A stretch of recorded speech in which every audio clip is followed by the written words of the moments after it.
महादेव माता पार्वती के साथ होली खेलता है, मेरा कृष्ण कन्हैया राधा रानी के साथ होली खेलता है। शिव मंदिर में जाना है, चंद अपनी जिंदगी में उतार कर रखो। शंकर भगवान को घी का दिया भी लगाओ तो होते एक लोटा पानी शिव जी को चढ़ाने से 3 दोष। पहला, पीने के बाद जल चढ़ाना या जल चढ़ाकर दिलपत्र चढ़ाना। का नाम क्या है? कथा वालों ने भी होली में लकड़ी नहीं जलाई जाती, मोटे मोटे ढूंढ जलाए जाते हैं, क्योंकि उसका नाम ढूंढा है। बुआ थी, उसने दुनिया के लोगों ने कहानी गलत कर दी, पूरी कहानी गलत बताई। अगर दुनिया के लोग सही कहानी बताते तो भतीजा और बुआ का संबंध खराब नहीं होता। कहानी गलत थी ना। लोगों ने कहा, हिरण्यकशिपु ने अपनी बहन से कहा, बहन तू अपने भतीजे को गोदी में रखकर बैठ जा और चादर ओढ़कर बैठ जाना, तू बच जाएगी, तेरा भतीजा जल जाएगा। तो बुआ भतीजे को जलाने के लिए गोदी में लेकर बैठी। बोलो सही है कि गलत है? लोगों ने कहानी गलत बताई। होली का लोगों ने कहा उसने अपने भतीजे को जलाया। पहले तो होलिका का नाम तो निकालो कि होलिका का नाम क्या है।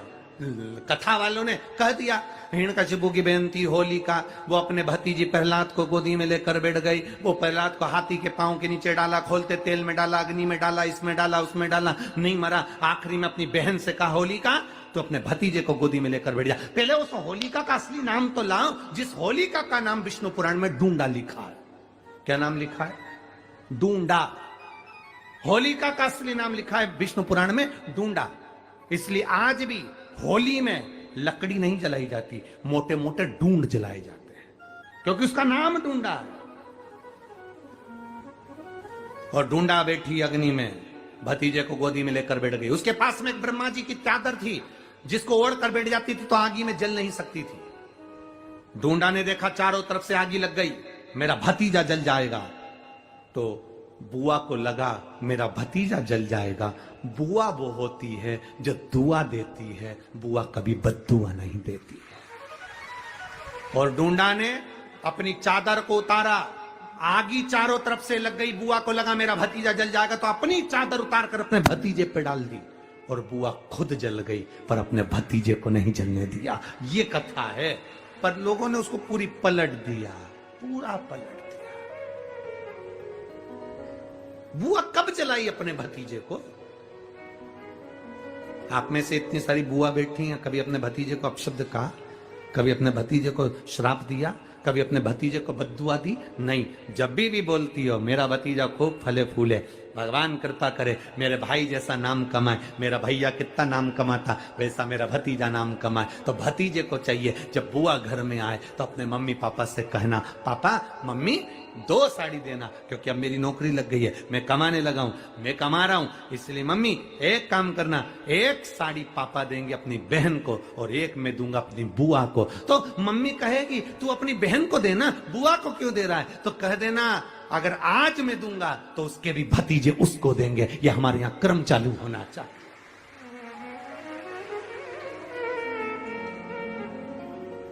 पर करे क्या? 4 भाई 1 साड़ी बहन को जब देते हैं पैक करके, पूरी पैकिंग,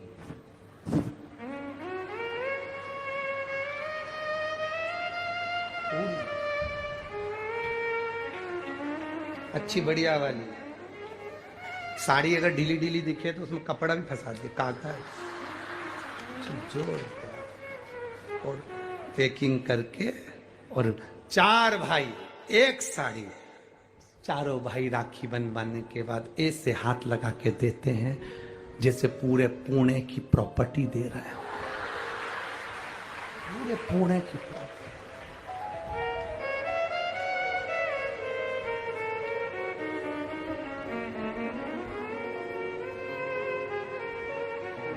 अब किसी ने पूछा कि क्यों रे चारों भाइयों ने मिलके 1 साड़ी दी? अभी हम एक ही तो घर में रहते हैं,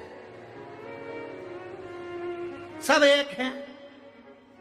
तो एक काम करा करो, एक थाली खाने की लगाओ एक भाई खाना खाए, बाकी के सब टच करके बैठ जाओ।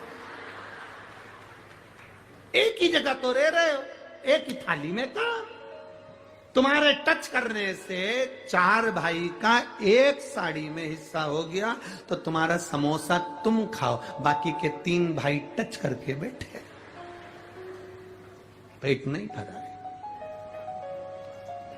अपने को क्या करना, अपन तो अपनी साड़ी ओढ़ो दादा, अब करो क्या, उस चित्त क्या, विचार करिए जरा, या भरोसा अपने भतीजा कहे नहीं देव, बहन बेटी को देने से कभी घटता नहीं है, कभी नहीं घटेगा, जिंदगी भर नहीं घटेगा। क्या घट रहा है? शिव को दिया कभी नहीं घटता, संत को दिया कभी नहीं घटता, और बहन बेटी को। हमने कहा क्या है, सारे त्योहार फीके हो गए, होली आ रही है, लगी नहीं रिया की होली जैसा है, दिवाली आती है तो लगता ही नहीं कि दिवाली जैसा है, राखी आती तो लगता ही नहीं राखी जैसा है, सारे त्योहार फीके हो गए गुरुजी। हमने कहा त्योहार फीके नहीं हुए, त्योहार का कलर फीका नहीं हुआ, त्योहार का रंग फीका नहीं हुआ है, बस त्योहार वही है, गुलाल वही है, मिठाई वही है, गुजिया पपड़िया वही है, खुरमे चकरी वही है, पपड़िया वही है, गुजिया वही है, इंसान वही है। बस बाजार में से जो रौनक समाप्त नहीं हुई है, रौनक आपके भीतर की समाप्त हो गई। आपके भीतर इतनी ईर्ष्या भराती गई, इतनी ईर्ष्या भराती गई, इतनी ईर्ष्या भराती गई कि वो ईर्ष्या के कारण, उस अहंकार के कारण, उस अहम के कारण तुम एक दूसरे से मिलना पसंद नहीं कर पाते। पहले के लोग कहते थे हमारे यहाँ जब होली होती थी इतने लोग आते थे, मिलने जाते थे, गुलाल लेकर जाते थे। आजकल तो कोई दिखता नहीं है। कारण केवल इतना सा है, तुम्हारा अहंकार, तुम्हारा ईगो, तुम्हारा अभिमान तुम्हें अपने घर से बाहर नहीं निकालता। तुम घर से बाहर नहीं निकलते अपने अहंकार के कारण, अपनी काया के कारण, अपनी अभिमतता के कारण। आप दूसरे से मिलना पसंद नहीं करते। जरा सा कोई ने कलर लगाया तुम्हें क्रोध आ गया, जरा सा किसी ने गुलाल लगाया तुम्हें गुस्सा आ गया, जरा सा कोई आया भाभी जी भैया जी करके गुलाल लगा गया, तुम न न न न न न न न न न कहां जाओ। इतने वीआईपी हो गए, इतने वीआईपी हो गए, इतने वीआईपी हो गए कि अपने त्योहारों से भी दूर हो गए। मेरा निवेदन है, होली का त्योहार आ रहा है, उस फागुन के त्योहार में मेरा देवाधिदेव महादेव माता पार्वती के साथ होली खेलता है, मेरा कृष्ण कन्हैया राधा रानी के साथ होली खेलता है। आप भी अपने इष्ट मित्रों के साथ होली खेलिए और दिल से खेलिए, दिल से खेलिए,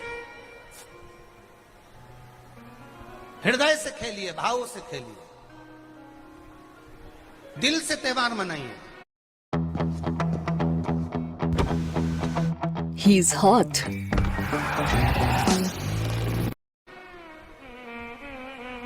हमारे सीहोर में, सीहोर जिले में एक होली होती थी। उस होली का नाम हमने पिछली बार बदल दिया था। कौन सी होली कर दी थी?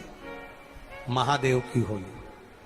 पिछली बार हमारे सीहोर जिले में हमेशा होती आई थी वो होली, थोड़ा उसका नाम हमने चेंज कर दिया था, तो उसको महादेव की होली कर दिया था। मेरे सीहोर जिले के रहने वाले सभी रहवासियों से, जिले भर के निवासियों से निवेदन करना चाहूंगा, वो पुरानी होली को बंद कर महादेव की होली नाम दिया गया है। शिव मंदिर में जाना है, चंदन का जल शिव जी को 1 लोटा चढ़ाना। एक बात अपनी जिंदगी में उतार कर रखो, शंकर भगवान को घी का दिया भी लगाओ तो तुम्हारे घर में जो असली घी हो, थोड़ा सा भले 1 पत्ती लगाओ, भले इतनी सी बत्ती जलाओ, पर असली घी की जलाओ। शिव जी को अगर चंदन भी लगा रहे हो तो असली लगाओ। शंकर भगवान को चावल भी चढ़ा रहे हो तो असली चढ़ाओ। शंकर भगवान को अगर अष्टगंध भी चढ़ा रहे हो तो असली चढ़ाओ। केमिकल का कोई चीज मेरे महादेव को मत चढ़ाओ जिससे भगवान शिव की मूर्ति नष्ट हो। ऐसी कोई चीज मेरे महादेव को ना चढ़ाओ।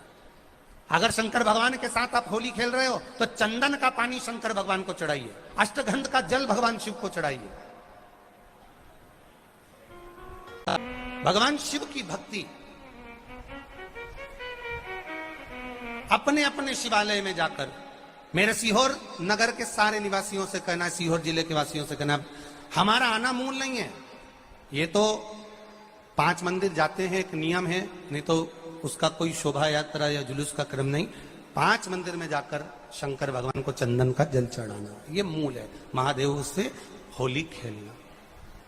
आप भी भगवान शंकर के मंदिर जाइए और महादेव को एक लोटा चंदन का जल अवश्य चढ़ाइए। जो सीहोर जिले के निवासी हैं उनसे कहना, बाकी क्या आप लोग तो होली बाबा के साथ मनाते ही हैं, जैसा मनाते हैं वैसा ही क्रम आप लोग रखें। हर देवराज ब्राह्मण चोरी करने के बाद भी भगवान शंकर के धाम गया है। उसका एक कारण था कि देवराज ब्राह्मण की माता एक लोटा जल शिव को समर्पित करती।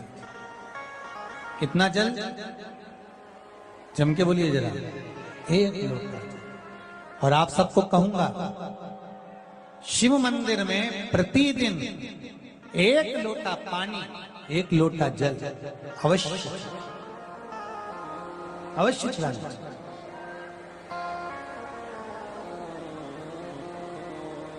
एक लोटा पानी भगवान शंकर को अवश्य। क्या होता है?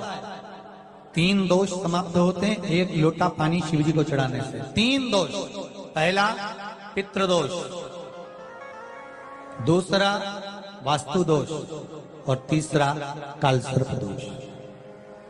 जब हम घर में से जल लेकर जाते हैं तो हमारे घर का पानी जब जाता है तो घर का जो वास्तु केंद्र होता है वो रसोई घर होता है। रसोई घर में से जल ले जाकर शिव जी को चढ़ाते हैं तो उससे वास्तु दोष समाप्त। दूसरे नंबर पर है पितृदोष। घर का जो मटका होता है, परिंडा होता है, हंडा होता है, वो पितरों का स्थान होता है। उस पितरों के स्थान पर जो जल भरा होता है उसमें से अगर भाग भगवान शिव को चढ़ाया जाए तो पितरों का देवता आर्यमा भगवान शंकर के कहने पर चलता है। इसलिए वो भाग जब शिव को प्राप्त होता है तो आर्यमा संतुष्ट होकर पितरों को भी फल प्रदान करता है। तीसरे नंबर पर कालसर्प दोष। भगवान शंकर को एक लोटा पानी अगर चढ़ा रहे हो, भगवान शिव पर एक लोटा पात्र जल का अगर चढ़ा रहे हो तो आपका कालसर्प दोष समाप्त। कालसर्प दोष होता कैसे? शंकर भगवान का चढ़ा हुआ जल तुलसी जी में चढ़ाने से पत्रिका में कालसर्प दोष हो जाता है।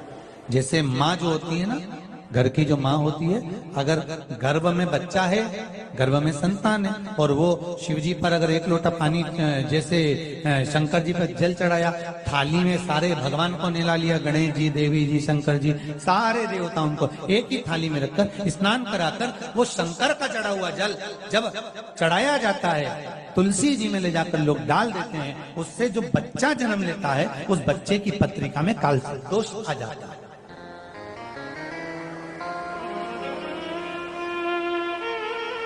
इसलिए शिव महापुराण की कथा कहती है सारे देवताओं को भले एक ही थाली में स्नान करा लो, एक ही पात्र में स्नान करा लो, पर देवाधिदेव महादेव को एक छोटे से पात्र में अलग से स्नान करा लेना चाहिए, अलग से।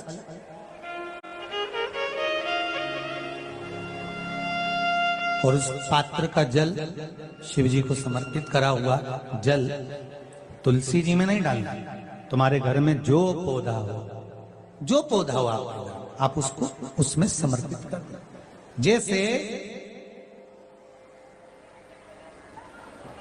बेलपत्री चढ़ाने के बाद जल चढ़ाना या जल चढ़ाकर बेलपत्र चढ़ाना। एक पत्र है, बड़ा सुंदर है, छोटा सा भाव, प्रश्न अच्छा है, आप सबके हित का।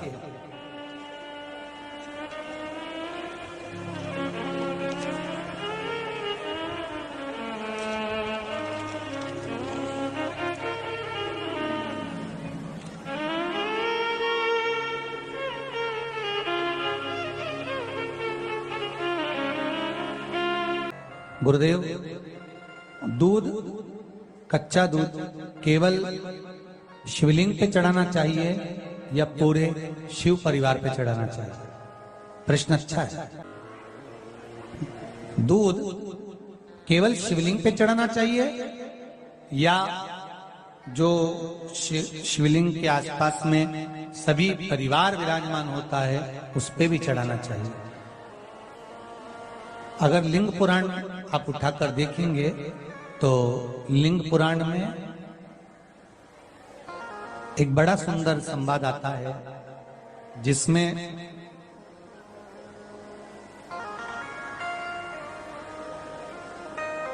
पीले कलर के शिवलिंग का वर्णन है। सफेद, लाल, पीला और काला, ये शिवलिंग का आपको पहले वर्णन करा है। ब्राह्मण सफेद मट्टी का शिवलिंग बनाता है, वैश्य पीली मिट्टी का शिवलिंग बनाता है, क्षत्रिय लाल मिट्टी का शिवलिंग का निर्माण करता है, शूद्र काली मिट्टी का शिवलिंग का निर्माण करता है। काली मिट्टी के शिवलिंग का निर्माण करता है। ये जो वर्णन किया गया है कि उसमें लिंग पुराण के अंतर्गत एक पीले शिवलिंग का वर्णन आता है कि पीला जो शिवलिंग होता है उस शिवलिंग का भाव कितना सुंदर बताया गया है। उसमें व्याख्यान वर्णन में आप अगर पढ़ेंगे देखेंगे लिंग पुराण के अंतर्गत तो उसमें आता है कि दूध जब आप देव अधिदेव महादेव के शिवलिंग पर समर्पित करते हो तो शिव महापुराण की कथा कहती है, लिंग पुराण कथा कहती है, नर्मदा पुराण, स्कंद पुराण, पद्म पुराण, अग्नि पुराण, सारी पुराणे वर्णन करती है। वराह पुराण, ब्रह्मवेत्ता पुराण, ये जितनी पुराणे सब वर्णन करती है कि जब शिवलिंग पर हम दूध चढ़ाते हैं तो केवल शंकर भगवान के शिवलिंग पर दूध चढ़ा देने से संपूर्ण परिवार पर दूध चढ़ जाता है। अलग से हमें कहीं चढ़ाने की जरूरत नहीं, अलग से हमें कहीं दूध ले जाकर चढ़ाने की जरूरत नहीं कि हमें गणेश जी को अलग से चढ़ाना पड़ेगा, देवी जी को अलग से चढ़ाना पड़ेगा, कार्तिकेय जी को अलग से चढ़ाना पड़ेगा या नंदी को अलग से चढ़ाना पड़ेगा। तो जो प्रश्न करा है जन्ना जी अग्रवाल जी ने, जयपुर राजस्थान से हैं, सुंदर प्रश्न करा है और ये आपको ज्ञात होना चाहिए कि शंकर भगवान पर चढ़ाया गया थोड़ा सा भी दूध जल जो हम भगवान शिव को समर्पित कर रहे हैं वो केवल शिव के लिए नहीं रहता, केवल भगवान शंकर के लिए नहीं है, वो स्वयं 33 कोटि देवताओं को समर्पित हो जाए, स्वयं 33 कोटि देवताओं को पहुंच जाए।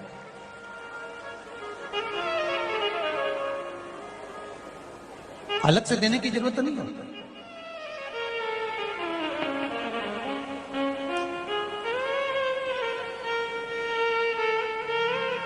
महाराज एक लोटा पानी, बेलपत्री आप शिवलिंग पर पहले चढ़ा रहे हैं, उसके बाद जल चढ़ा रहे हैं। दूसरा, जल चढ़ाने के बाद बेलपत्र चढ़ा रहे हैं। ये दो अलग अलग क्रम है शंकर भगवान के पूजन के। आप समझ लीजिएगा जरा, ये प्रसंग कभी नहीं आया, आज आया है तो उसको समझ।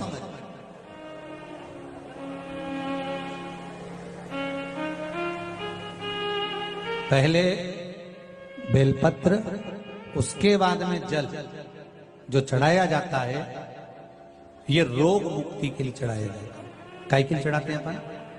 रोग के निवारण के लिए, रोग मुक्ति के लिए। जैसे